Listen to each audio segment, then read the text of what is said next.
the government is very, very concerned about what happened on January 6th. And they have turned to some help to make sure that America will really, truly understand what's going on. They've turned to a former network news executive to hone a mountain of, quote, explosive material into a captivating multimedia presentation for a primetime hearing Thursday. Then the Love Boat. You have James Goldston. He's the guy that they've called. He's the former president of ABC News and a master documentary storyteller who ran Good Morning America and Nightline. And he has now joined the Committee of Un-American Activities on January 6th as an unannounced advisor. Now, if you say to yourself, gee, making this into a primetime special and hyping it like this, and having an ABC producer and former president that ran Good Morning America, that sounds like propaganda. No. He says it has to be raw enough so skeptical journalists will find the material fresh and chew over the disclosures in future coverage. Now, I don't know who those skeptical journalists might be.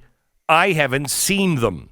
He also wants it to draw the eyeballs of Americans who haven't followed the ins and outs of the Capitol riot probe. So he says it's going to be a mix of live witnesses and pre-produced video. And at the end, you can vote on a special 1-900 number.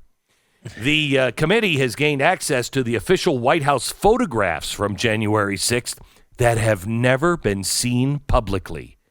And we will open Donald Trump's vault. Geraldo Rivera will be there to open it up. Now, I of course think this is a great idea, to make our hearings into a primetime made-for-TV special. Who could think that's a problem? But I just want to point out, this guy has deep experience on knowing what America needs to see and not see. For instance, he was the guy apparently that said, Epstein, what Epstein stories? We don't need your stinking Epstein stories here.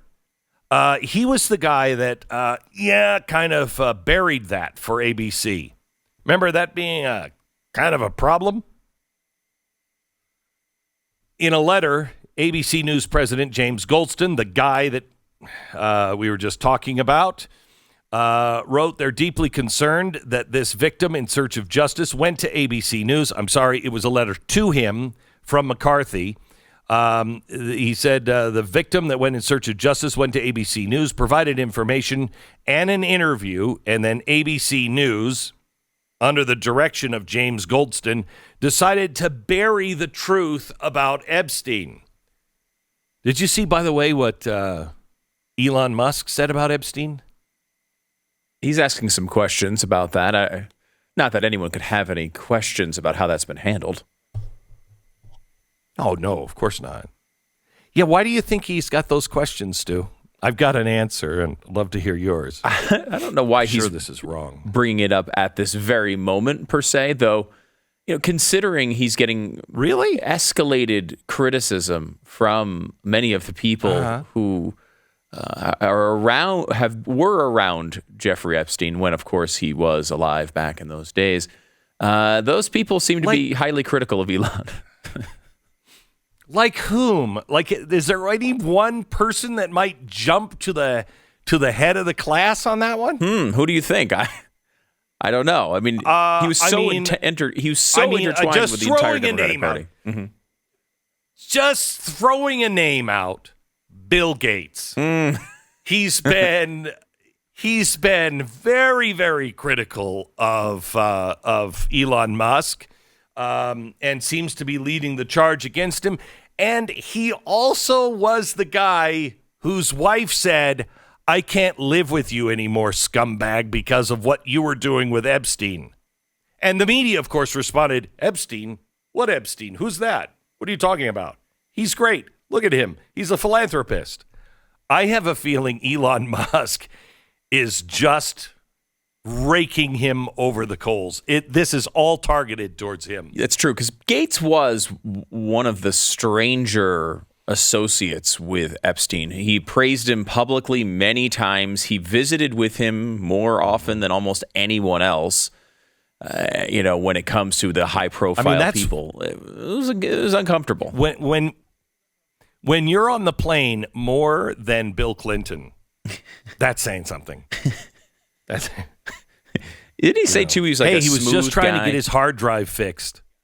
Didn't he say something like? I mean, because he met with him even though some of the stuff had gone on. He continued to meet with him after a lot of those things were accused. And he also he almost complimented him as being like, he lives a crazy life. I mean, he's a wild guy. He's a wild and crazy guy, which I think was usually Steve Martin who would say that. But in this case, it was Bill Gates. And it does seem like a strange thing to say about a guy who's been accused and has already gotten in trouble for hooking up with underage girls at the time.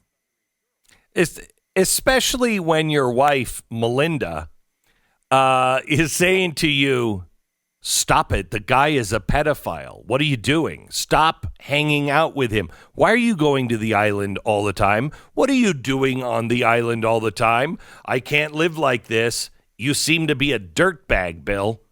When that kind of stuff is coming from your wife, you're like, I don't know. Maybe it's just me. I don't think it's just you. Probably I do think that he has something to answer to on this, and he does not seem to really be interested in doing so. He did come out and say, these meetings were a huge mistake. It's easy to say that, when the guy has hung himself in prison, allegedly. It's easy to say that now, but it doesn't seem like there's much scrutiny going on over that relationship other than by Melinda. Yeah, I know. And apparently Elon Musk now is kind of on the bandwagon, and he's making a really good point. Why is it no one has been interested in this story? I mean, this is the biggest scandal story, the biggest scumbag story, probably of my lifetime. All of these people, all these high-powered people are involved, and nothing comes about it? Nothing. There's no list. Do you remember when we were living in New York and that list of that madam came out? I think they made a movie out of it. Yeah, I do remember that, yeah. Yeah, and that list came out and everybody wanted that list. That was peanuts compared to this. Mm-hmm. This is the whole elephant. Yeah. Why is no one interested? Yeah, he met with I mean, this really would be an interesting thing to dive into and really look at closely, but he met with Gates multiple times, went to his condo multiple times, stayed late into the night at least once. His quote was, "His lifestyle is very different and kind of intriguing, although it would not work for me," said Mr. Gates in 2011 after his first get-together with Mr. Epstein. Now, again, remember, his townhouse is the one that has on the walls like pictures of like naked underage girls that are quote-unquote art. Just, again, what are you talking? So does Abercrombie. Right. There's nothing wrong with that. Yeah, there's a it's lot just wrong with Abercrombie it. and Fitch. That's all that is. Mm-hmm. Mm-hmm. Yeah, a lot wrong with it. Mm-hmm. And we held that line pretty clearly. It doesn't seem like Jeffrey held that line all that well, unfortunately. But they met in January 2011 at the townhouse. They kept meeting in 2011. It lasted several hours, according to Mr. Gates' spokesperson. This is according, by the way, to the New York Times, who actually did cover this. I mean, they have looked at it, but it doesn't seem to have elicited the type of attention you'd expect. I mean, I'll give you an example of this. Matt Gaetz, a Republican congressman, has also been accused of some, ill-advised meetings with certain individuals. And that has been fascinating to the media. I mean, they've been constant. Now, Matt Gaetz is, he's made some news. He's in the news occasionally because he's a big Trump supporter. But it's not like, Bill Gates was the richest man in the world. He created a company that is basically serving 80% of the world's computer needs. He is, obviously very prominent with his role in trying to spread the vaccine across the world, and has been, criticized trying to spread the what? The vaccine across the world. Okay. Apparently, maybe some other things on a jet as he went to an island. We don't know that part for sure, but the point being that this is a guy that the media is typically fascinated with almost everything that he does, and why this has not elicited more criticism. I mean, even to the point where other politicians, there was a lot of politicians, Republican and Democrat, that met with Jeffrey Epstein back in the day. And man, the lack of interest in the details of some of these meetings was fascinating before Epstein went to prison and hung himself, right? This was fascinating going back years. We talked about it on this show probably close to a decade ago, and it never created any interest among the media. All of the news comes out about what actually happened at his condos and everything else, and still it hasn't risen to that level for some reason. Wonder what it could be. For some reason, and I'm sure it has nothing to do with James Goldston, the former president of ABC News, that is the one who killed the Epstein story, and now working on that very special episode of Criminal Intent, the January 6th House Committee on Un-American Activities. Don't miss it. It's be on every single media channel that is owned by a giant corporation. It'll be there Thursday. Don't miss it.